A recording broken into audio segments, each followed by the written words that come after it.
zotrimin mbrëma ndër të tjera në edicionin qendror të lajmeve do të ndihni gjykata e lartë është në kolaps total, pothuajse bllokuar nga 23.000 çështje gjyqësore ende të pashqyrtuara. Me këto ritme pune, nëse i drejtohesh gjykatës sot, radha për të gjykuar çështjen tënde mbie vetëm në vitin 2022. Numri dosjeve stok po shtohet me shpejtësi. Presidenti i Këshillit Evropian Donald Tusk u shfaq optimist për hapjen e bisedimeve për anëtarësimin e Shqipërisë në Bashkimin Evropian. Zoti Tusk, i cili vizitoi Tiranën në kuadër të një turi ballkanik, tha se negociatat nuk do të jenë të lehta dhe do të jetë një sfidë që të binden vendet anëtare deri në muajin qershor.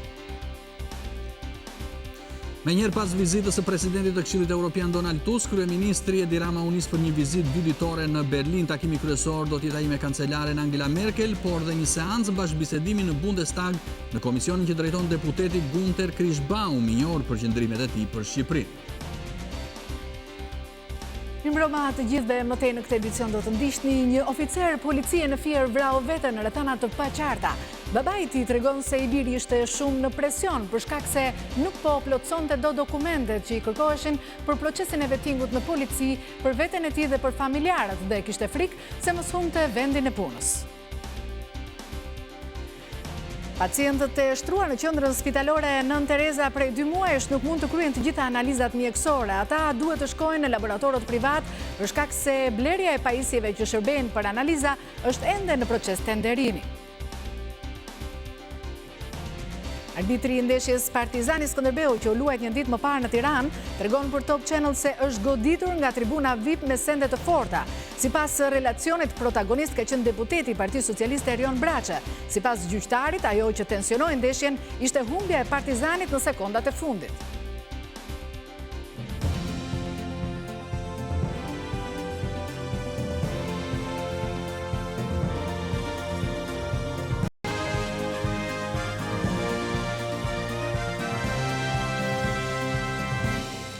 Gjykata e lartë është në kolaps total, pothuajse e bllokuar nga 23.000 çështje gjyqësore ende të pashqyrtuara. Me këto ritme pune, nëse i drejtohesh gjykatës sot, radha për të gjykuar çështjen tënde vjen vetëm në vitin 2022. Numri dosjeve stok po shtohet me shpejtësi. Top Channel ka raportuar në vazhdimsi situatën e rënduar në këtë gjykatë rëndësishme të vendit, por le të ndjekim raportin e Anila Hoxhës.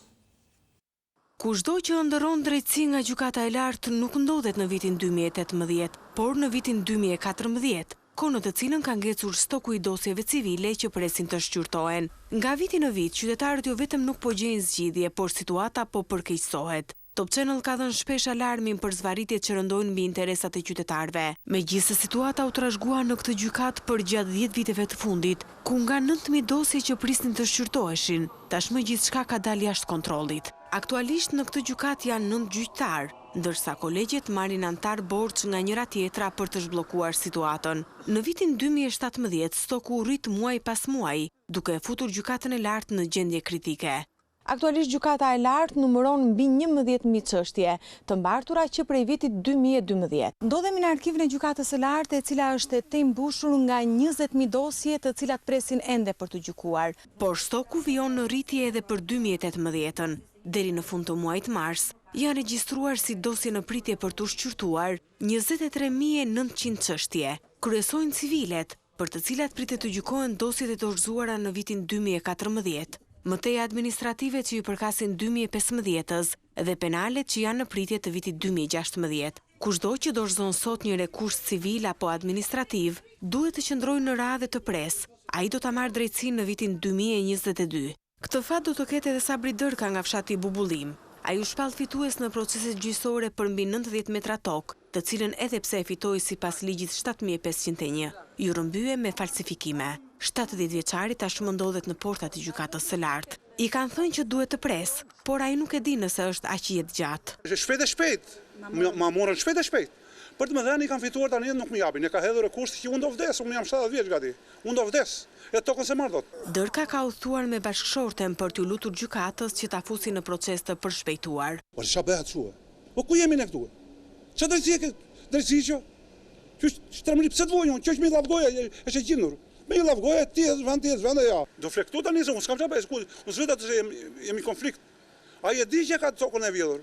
I moshuari po ndeshet me autoritetet prej vitesh për një rip tokë, që dhe pse ka fituar me 7.501, e kishte kthyer në rrugë lidhse mes banesës dhe tokës bujqësore, po ndonë se ka të drejtë sipas 2 shkallëve të tjera të gjyqësorit. Rekursi i palës humbse është dorëzuar në vitin 2018, që do të thotë se Sabri Dërka duhet të vijë 4 vite më vonë në gjykatën e lartë për të njoftuar se kur do të jetë seanca e parë gjyqësore. Ky është Top Channel. Presidenti i Këshillit Evropian Donald Tusk u shfaqe optimist për hapjen e bisedimeve për anëtarësimin e Shqipërisë në Bashkimin Evropian. Tusk, i cili vizitoi Tiranën në kuadër të një turi ballkanik, tha se negociatat nuk do të jenë të lehta dhe do të jetë një sfidë që të binden vendet anëtare deri në qershor. Pak ditë pas rekomandimit të Komisionit Evropian për hapjen e negociatave mes Shqipërisë dhe BE-s, Tiranën e vizitoi Donald Tusk, presidenti i Këshillit Evropian, organizëm që në qershor duhet vendosë mbi këtë rekomandim. Ajo çfarë keni bërë dhe dua të jem shumë i qartë është e mjaftueshme për të çelur bisedimet për anëtarësim. Nuk ka asnjë dyshim dhe nuk është vetëm opinioni im. Një tjetër sfidë do të jetë që të binden të gjitha shtetet anëtare në qershor për të nisur negociatat. Ky proces do t'i ngjajë më shumë një gare me pengesa se sa një autostrade, por nuk kam dyshim se integrimi plot mbetet fati ynë i përbashkët. Kryeministri Rama përsëriti se Shqipëria pret që Europa t'i qëndrojë angazhimeve të marra, ndërsa shtoi se për Tiranën hapja e negociatave është vetëm fillimi i një tjetër sfide. Kemi bindjen e plot se këto sfida dhe këto vështirësi janë të kapërcyeshme vetëm përmes këtij procesi bashkëpunimi dhe ndërveprimi që deri tani na ka sjellë në këtë pikë. Përveç qasjes institucionale, Tusk foli edhe nga një këndvështrim personal. Është ëndra ime personale që Shqipëria të ndjek të njëjtën rrugtim për në BE ashtu si atë dheu im, Polonia. Me historinë tuaj krenare, me Skënderbeun që mbrojti Europën nga perandoria osmane, nuk kam asnjë dyshim se ju do ta bëni këtë. Është po kështu në interesin më të mirë evropian që Shqipëria dhe i gjithë rajoni të jetë plotësisht integruar në Bashkimin Evropian. Pak ditë më parë, kryeministri Rama i quajti si strategjike marrëdhëniet Shqipëri-Turqi. Presidenti i Këshillit Evropian zgjodhi të marrë si shembull ekonominë për t'i treguar Tiranës nga është drejtimi i dur që duhet të ndjek edhe politika. 78% e eksporteve shqiptare shkojnë drejt Bashkimit Evropian. Për ta krahasuar, vetëm 3% e eksporteve shqiptare shkojnë në Kinë, 1% në Turqi dhe 0% në Rusi. Më lini ta përmbyll duke i bërë omazhe markës unike të Shqipërisë, bashkëjetesës fetare. Ndonjëherë kam këtë ndjesinë personale se jeni më europian ju këtu se sa europianët e BE-s. Agjenda e presidentit Tusk nuk parashikonte takime të tjera në Tiranë, përveç atij me kryeministrin Rama. Me njerë pas vizitës së presidentit të Këshillit Evropian Donald Tusk, kryeministri Edi Rama u nis për një vizitë 2 ditore në Berlin. Takimi kryesor do të jetë ai me kancelaren Angela Merkel, por dhe një seancë bashkëbisedimi në Bundestag në komisionin që drejton deputeti Gunter Krishbaum, i njohur për qëndrimet e tij për Shqipërinë. Kryeministri Rama nis një vizitë 2 ditore në Berlin. Momenti kryesor i kësaj vizite do të jetë takimi me kancelaren Angela Merkel. Biseda do të fokusohet te pritshmëritë për një vendim pozitiv për hapjen e bisedimeve për anëtarësimin e Shqipërisë në Bashkimin Evropian. Në ditën e dytë, kryeministri Rama do të shkojë edhe në Bundestagun gjerman, institucioni që do të marrë këtë vendim. Është planifikuar një seancë bashkëbisedimi mes kryeministrit dhe komisionit të jashtëm në Bundestag. E veçanta është se ky komision drejtohet nga Gunter Krishbaum, ai që ditët e fundit është vënë në qendër të një përplasje të re mes kryetarit të Partisë Demokratike Lulzim Basha dhe kryeministrit Edi Rama. Në fundjavë Basha akuzonte kreun e qeverisë se po financonte një fushat denigruese me shënjestër kreun e komisionit të jashtëm në Bundestag. Deklarata e Bashës shkaktoi reagimin e kryeministrit përmes një postimi në Facebook. Unë nuk jam as pak dakord me opinionin e tij për punën e qeverisë sime dhe këtë ai e di shumë mirë sepse e ka dëgjuar nga unë, sy më sy dhe jo mbrapa krave. Por zotëria në fjalë ka të gjithë respektin tim për ndihmën që dha, kur zotrote bllokoje reformën në drejtësi dhe kurrën e kurrës. Jo ai, po asnjë i huaj interesuar për Shqipërinë nuk ka qenë e s'mund të jetë shënjestra e ndonjë sulmi të orkestruar prej meje apo Partisë Socialiste. Kurr. Këtë të mërkur, kryeministri Rama dhe deputeti gjerman do të jenë ballë për ballë për të përballur argumentet e tyre. Por kush është Gunter Krishbaum, deputeti i Partisë së Merkel që disa herë ka trazuar politikën shqiptare? Ai mban poste shumë të rëndësishme në partinë Angela Merkel. Britanikët e quajnë qen sulmi të kancelares, etiketim që i ka mbetur nga koha e Brexit. Ai mban disa tituj dhe vlerësime, ndërsa në Shqipëri janë bërë shumë akuza, duke i quajtur anti-shqiptar pasi deklaronte se nuk është koha për Shqipërinë dhe se kërkesa e Shqipërisë për hapjen e negociatave është e papjekur. Pro-serb ndërsa akuzoi për standard të dyfisht me qëndrimin pro integrimit të Serbisë, dhe pse në atë vend nuk ka nisur një reformë në drejtësi apo kur kërcënonte Kroacinë që mos bëj pengesë për Beogradin, për qëndrime proruse duke arritur deri aty sa thuhet se është në borderot e Putinit. Megjithatë, gjithçka pritet të përballet në takimin që do të zhvillohet në Bundestagun gjerman. Vendimi për t'i dhënë Shqipërisë lejen për nisje të bisedimeve do të merret nga Bundestagu, ku roli i kancelares Merkel dhe i socialdemokratëve gjerman është deciziv. Për 3 vite, ish deputetja demokrate Majlinda Bregu do të drejtoj Këshillin e Bashkëpunimit Rajonal, një institucion në kuadër të Bashkëpunimit Evropian me seli në Bosnjë. Pas fitores, Bregu falenderoi qeverin për mbështetjen që i dha dhe ka edhe një përgjigje për ata që e panë këtë zgjedhje si shpërblimin që i bëri qeveria e Ramës. Me zonjën Bregu bisedoi Merita Haklaj. Ish Ministrja Demokrate e Integrimit Majlinda Bregu shkëputet për të paktën 3 vjet nga politika shqiptare, për të drejtuar atë që pas procesit të Berlinit është ndërruar në organizatën kryesore për rajonin në kuadër të Bashkimit Evropian. Misioni i sekretarit të përgjithshëm të Këshillit të Bashkëpunimit Rajonal kalon në disa fusha. Sidomos mbas procesit të Berlinit edhe pjesës së caktimit të detyrimeve kryesore dhe kthimit vëmendjes tek rajoni i Ballkanit Perëndimor dhe njëkohësisht i shtimit të një bashkëpunimi dhe të bashkëpunimit ekonomik, social, por edhe i dialogut dhe i ruajtjes stabilitetit në gjithë vendet e Evropës juglindore. Le bëjnë atë që tjetë sot institucioni më i rëndësishëm i Bashkimit Evropian për gjithë pjesën e Europës juglindore. Edhe pse ishte aplikantja vetme nga Shqipëria që kur u mësua zyrtarizimi i kandidaturës së saj në një garë të fortë me ish kryeministrin malazez Igor Luksic, nuk munguan ata që e pan këtë si shpërblim të kryeministrit Rama për zonjën Bregu. Qëndrimet të së cilës për integrimin evropian shpesh i kanë lexuar në sintoni me qeverinë socialiste dhe jo me opozitën demokrate të Lulzim Bashës. Ky është vetëm një nga ato intriga tirane që kam dëgjuar gjatë gjithë këtyre viteve të investimit tim politik. Po honse për zgjedhjen nuk do të mjaftonte vetëm aplikimi dhe lobimi i saj për shkak të njohjeve të krijuara në Bashkimin Evropian. Duhej edhe mbështetja e qeverisë Rama. Pozicioni është një pozicion në cilin nuk emrohesh, zgjidhesh, pra votohesh. I takon vendit që të vendos nëse të mbështet apo nuk të mbështet në këtë procedurë. Ndaj e kam falenderuar dje dhe misisht ministrin Bushati. Majlinda Bregu nuk u kandidua nga Lulzim Basha për këtë legjislaturë parlamentare, e si rrjedhoi humbi pozicionin në forumet drejtuese të partisë, por disa urime prej familjes së vet politike i kanë ardhur. Më kanë uruar miq dhe kolegë, po themi, sigurisht nga forca ime politike. Ajo thot se vlerëson faktin që Lulzim Basha ka arritur në qëndrimet e saj të kahershme, duke bërë thirrje publike për hapjes së negociatave për antarësim.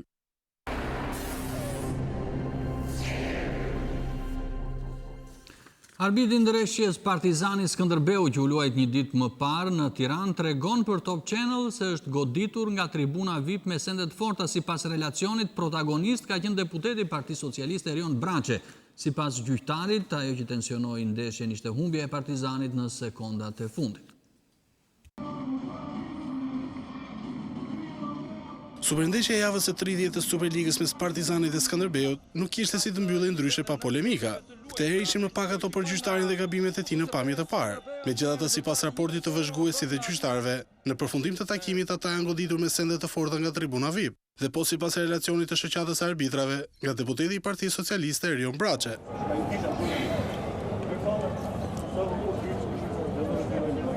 Ndose nuk dallohet momenti dhe personi nga të cilët janë lëshuar çakmakët dhe shishet, vetë gjyqtari i ndeshjes Andi Koçi tregon për Top Channel se çfarë ndodhi. Kur po ju drejtonim llomave të zhveshjes në pjesën e tunelit, isha rrethuar nga security në atë moment. Shikoj një objekt që mbrapa më shton që ishte një çakmaka, nuk e di diçka e tillë, që hidhet nga tribuna. Në momentin që futem tek lloma tek pjesa e tunelit, faktikisht, të them vërtetën, më komunikohet nga asistentët e mi dhe më identifikohet me emrin e zotërisë në fjalë. Vjen keq thjesht që problemet na vijnë nga tribuna. Sipas gjyqtarit Koçi, ndeshja nuk ka patur probleme madhore, por ajo që ka tensionuar më tepër situatën është humbja e ndeshjes dhe goli i psuar në sekondat e fundit. Rastet i kam parë pas ndeshjes, e bëj gjithmonë. Dhe pozicionimet në disa raste nuk është se mendoj se kam zgjidhur në mënyrën e duhur, nuk kam pse të ankohet asnjëri nga të dy ekipet. Normalisht golin minutën e fundit dhëmb, siç mund t'i dhëmbë çdo ekipi, ose kur humb diçka në sekondën e fundit është normale që të dhëmb. Edhe mua, po të miki një penallti në minutën 94 e pa dhënë, normale që dhëmb. Sonte në mbrëmje luhet një nga ndeshjet më të forta të Champions League, Liverpooli kundër Romës, dhe sot gjithë ditën pikat e kumarit në Tiranë ishin plot. Në një rrugë dikur të njohur për turistët që e vizitonin, ka më shumë sallone bastesh se sa suveniresh.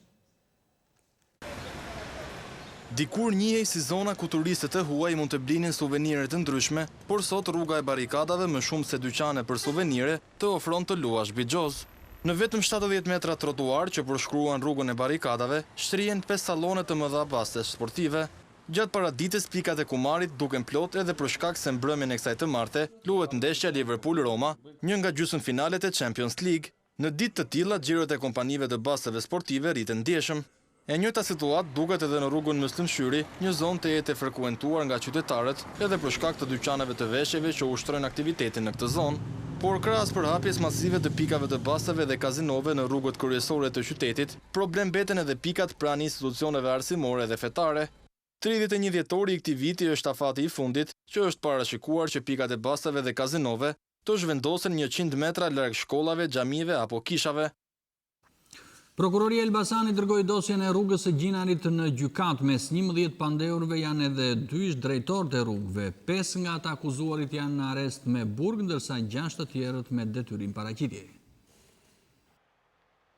Prokuroria e Elbasanit përfundoi hetimet dhe dërgoi për gjykim dosjen e ish drejtorëve të përgjithshëm të autoritetit rrugor shqiptar, Andi Toma dhe Dashamir Xhika. Bashkë me tasit pandeur në gjykatën e shkallës parë në Elbasan, do të ulen edhe 9 persona të tjerë, 3 prej të cilëve janë pronar të firmave të ndërtimit, ndërsa të tjerë specialistë në drejtorinë e rrugëve. Prokuroria e Elbasanit njoftoi zyrtarisht se në akuzën e shpërdorimit të detyrës do të gjykohen 11 persona dhe 3 kompani. Nga të pandeurit në këtë çështje 5 prej tyre janë në masën e arrestit me burg, kur përfshihen edhe 2 ish drejtorët, Andi Toma dhe Dashamir Xhika, ndërsa 6 të tjerët janë me masën detyrim paraqitje. Kallëzimi penal u krye në 11 prill të 2016, ndërsa arrestimet u bën 10 muaj më vonë. Sipas organit akuzës, personat e çuar në gjykim kishin për detyrë sistemimin dhe asfaltimin e rrugës së Gjinarit, punë e cila nuk u krye asnjëherë. Nga hetimet parapraket prokurorisë e Elbasan rezulton se ka dyshime të forta për një dëm prej 5 miliard lekësh të sjellë ndaj shtetit me mosveprimet e 11 të pandeurve. Shoqëritë që do të jenë në gjykim janë Shoqëria Tregtare Vëllezrit Hysa,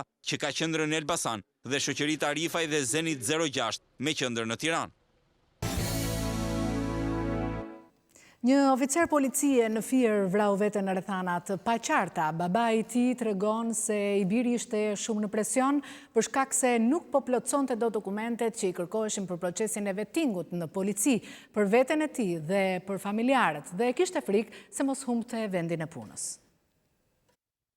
Kastriot Fafaj, polic në drejtorinë e policisë në Fier, vrau veten me armën e tij të shërbimit. Ende nuk janë zbardhur arsyet e kësaj ngjarje, por babai i tij fajson vettingun dhe kërkesat për plotësuar shumë dokumenta. Ai thotë se i biri kishte frikën se mos humbte punën. Vetëm nga kërkesa degës që ka bërë këtu, i kërkon të gjëra të pruara. Çi dush degës me pasaportët e mia, se ju anglisht dele, unë jam pensionist. Rryra dele ku do të kefi, 2 dita, 3 dita, një muaj. Çuni që ndar, çuni që polici. Policinë që kontrolloj. Nuk bëj punën ike. Edhe familjarët e tjerë të policit mbrojnë këtë version për ngjarjen. Para kërkojnë sa dokumenta që janë shumë të tepërta. Certifikat trungue, kërkonte certifikat atë pasaportë të tjatit, sa herë ka kaluar në Greqi, ku diun sa gjëra të kota për mendimin e tij deri kështu. Ai shësuar se që ndaj pasurire, po i shësuar thoshte do na gjina puna të bëjmë. Po le të gjina puna çove, to gjina puna të shkosh në gjithë thirr. Problemin e ngarkesave me dokumentat për vettingun e kanë ngritur edhe sindikata e policisë, ndërsa në të njëjtën ditë kur ndodhi ngjarja në Fier, zyrtar të lartë të Ministrisë së Brendshme shpjeguan se nuk duhet të paguajnë për të gjetur dokumentat. Pacientët e shtruar në qendrën spitalore Nën Tereza prej 2 muajsh nuk mund të kryejnë të gjitha analizat mjekësore. Ata duhet të shkojnë në laboratoret private për shkak se blerja e pajisjeve që shërbejnë për analiza është ende në proces tenderimi. Në laboratorin e qendrës spitalore universitare prej më se 2 muaj nuk kryhen disa analiza laboratorike pasi mungojnë reagentët.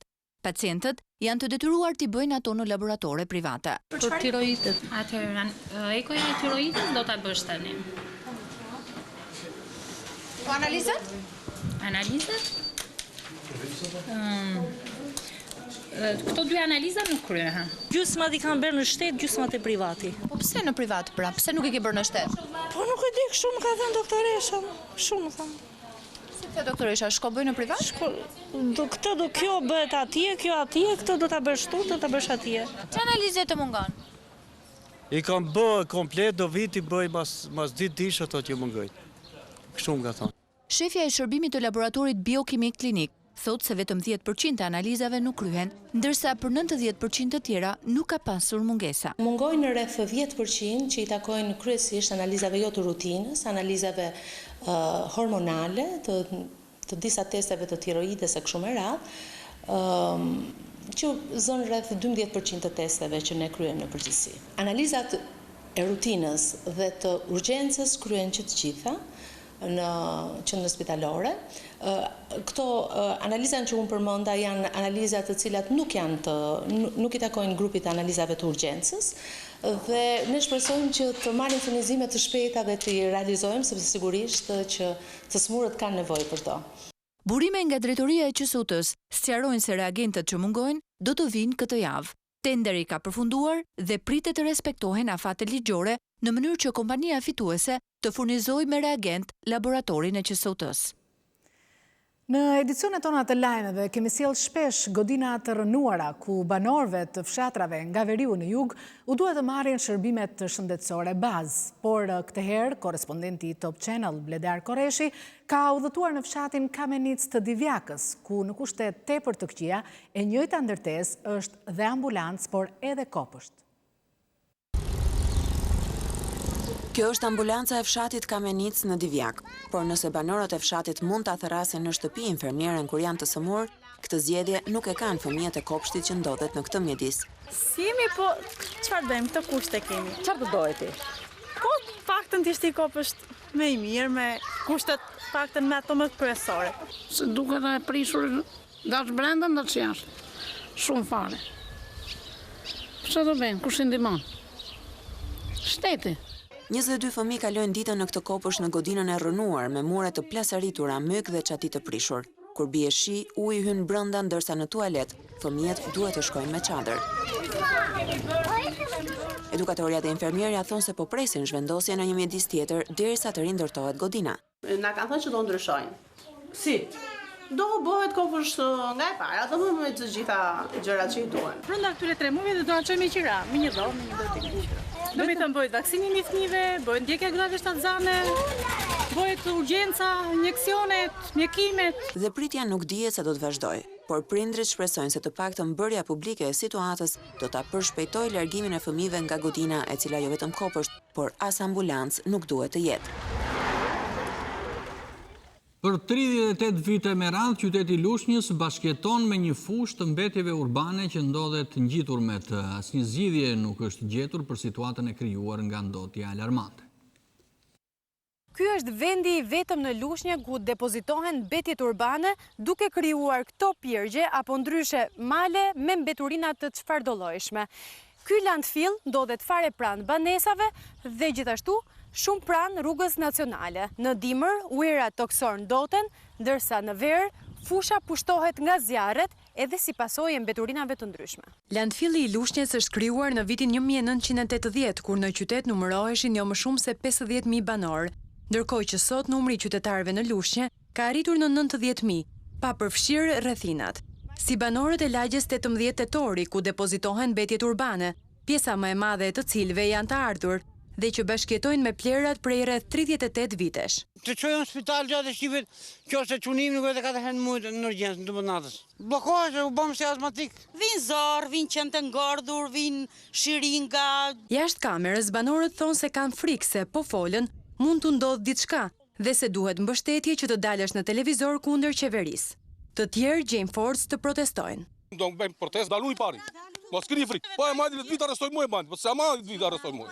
Ky grumbull plerash është kthyer ironikisht edhe në burim jetese për më të varfrit. Punojmë tu mbledhën bidona. Sa fiton në ditë? 3.000 lekë, 4.000 lekë. Në rrezikohet jeta. Majnë familjen e keqe. Depozitimi në landfillin e Lushnjës nis herët në mëngjes dhe përfundon pas mesditës. Rreth orës 4 mbërriti kamioni i fundit që edhe në dukje transporton në kushte paligjshmërie. Për kë punoni? Për bashkinë. Çfarë mbetje është depozitoni këtu? Mbetjet e fshatarëve. Ku i merrni? Në për qytet, në për fshatra, në kanë kominoshe, edhe kapele, edhe gjitha. Se si vishni? Për zhvape. Shqipëria është në një emergjencë mjedisore. Nga 2.2 milion ton mbetje, më pak se gjysma arrin të trajtohet. Edhe ky landfill ku ne ndodhemi në Lushnjë hyn tek zonat që trajton mbetje urbane, megjithse pamjet flasin qartë se vetëm trajtim të mbetjeve nuk realizohet. Pirgje të tilla me mbetje urbane ndodhen në çdo cep të vendit. Kjo është arsyeja pse ujërat e deteve dhe të lumenjve janë të ndotur. Për Top Channel, nga landfilli i Lushnjës, Shpresa Mezini.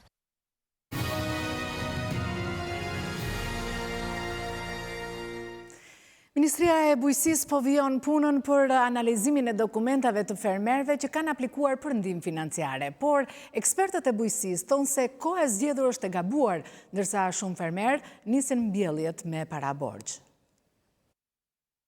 Shumica e fermerëve u penalizuan nga skema e subvencioneve të këtij viti. Fermerë që kanë patur nevojë për para për të nisur sezonin e mbjelljeve nuk kanë pritur shpalljen e fituesve të subvencioneve shtetërore për të mbjellë tokën. Kanë marrë material mbjellës, fidana dhe farë borxh tek tregtarët, kanë marrë plera kimike borxh tek tregtarët sepse nuk kanë para për t'i blerë, me idenë se do dalin fitues. Shumë nga këta fermerë do të jenë zhgënjur sepse nuk do ta gjejnë veten në lista. Aplikimi online sipas Ministrisë së Bujqësisë do të lehtësonte dhënien e parave për fermerët, por nuk rezultoi i suksesshëm. Është pikërisht kjo mënyrë aplikimi që po vonon dhënien e parave tek fermerët. Nga njëra anë aplikim online dhe nga ana tjetër agjencia e pagesave është e detyruar t'i kthehet verifikimit dokumenteve të lëshuar dorazi. Çdo fermer në procesin e aplikimit ka vetë deklaruar të dhënat që lidhen me 5 apo 10 dokumenta. Janë sot në sistemet digjitale të institucioneve, qoftë me certifikata, qoftë me NIPT, qoftë me regjistrimin si biznes, qoftë në hipoteka. Nuk janë. Sipas Ndoc Faslis, projekti për aplikimin online duhet të testohej si fillim vetëm në një zonë të Shqipërisë. Gradualisht në 2-3 vite që vinë, të ishte shtrirë në gjithë Shqipërinë. Pra, paralelisht me formalizimin e sektorit bujqësor, me digitalizimin e gjithë dokumentacionit që lidhet me fermat bujqësore, mund bëhet edhe aplikimi online. Për mbjelljet e reja, skema e këtij viti parashikon rreth $3 milion, por ekspertët paralajmërojnë dështim.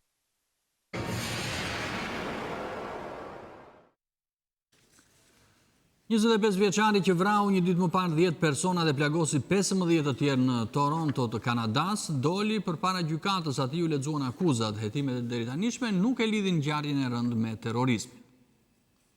Shoferi që akuzohet për vrasjen e 10 personave dhe plagosjen e 15 të tjerëve duke i shtypur me një furgon të marrë me qira në një rrugë këmbësorësh në Toronto, doli para gjykatës. Mbi Alek Minasjan, 25 vjeç, rëndojnë 10 akuza për vrasje të shkallës së parë dhe 13 akuza për tentativë vrasje. I veshur me të bardha, me kokën të qethur dhe me duart prapa, ai nuk tregoi asnjë emocion. Ati u lexuan akuzat dhe urdhërua të mos kishte asnjë kontakt me të mbjetuarit. Ai do të rikthehet në gjykatë më 10 maj. Dalja e tij në gjyq erdhi pak pasi kryeministri kanadez Justin Trudeau e quajti incidentin një sulm të pakuptimt dhe një tragjedi të tmerrshme. I dyshuari u arrestua disa bloqe larg vendit të ngjarjes, pas një përplasjeje të tensionuar me një oficer policie, gjatë të cilës ai drejtoi një objekt oficerëve duke pretenduar se ishte një armë. Nuk më intereson, ulu në tokë, i tha oficeri i policisë përpara arrestimit, pa qelluar as edhe një plumb të vetëm. Arrestimi është filmuar nga kalimtarët dhe oficeri është përgëzuar për faktin se nuk hapi zjarr. Edhe vetë Trudeau nuk i kurseu lufdatat për reagimin e policisë, duke thënë se oficerët u përballën me rrezikun pa asnjë moment hezitimi. Një mozaik i veçantë është ekspozuar në oborin e presidencës. Skulptori Gëzim Hidri, mjeshtër i mozaikëve, ka punuar 10 vite për të ndërtuar portretin e Abramović, presidentit të klubit anglez të futbollit Chelsea. 10 vite më parë ai nisi punën për të sjellë një mozaik prej 100.000 gurësh të marrë nga e gjithë bota. Piknisja ishte një gur i vetëm, ndërsa figura e Abramović, biznesmenit rus dhe presidentit të klubit anglez të futbollit Chelsea, ishte krejt rastësore. Sot pas shumë vitesh, skulptori Gëzim Hidri e prezanton të përfunduar punën e tij shumë vjeçare. Mozaiku në konceptin e vet, sa kuptova unë në rrugë sipër gjatë mozaikut, se është një punë 9 vjeçare dhe 9 muaj. E kam krahasuar me luftën e Trojës. Është punuar si qylymi Penelopit. Sot vendos 50 gur, nesër hiq 70, pas nesër vendos 80. Në qoftë se çdo gur vendoset në kuadratin përkatës, atëherë ai gur me fjalë merr shkëlqimin e tij. Veç mozaikut në ekspozitën e çelur në oborrin e presidencës, Gëzim Hidri prezanton edhe enë të ndryshme prej guri, por ky material i ngurtë në duart e artistit duket thjesht plastelin, që i bindet skulptorit në formën që dëshiron t'i jap.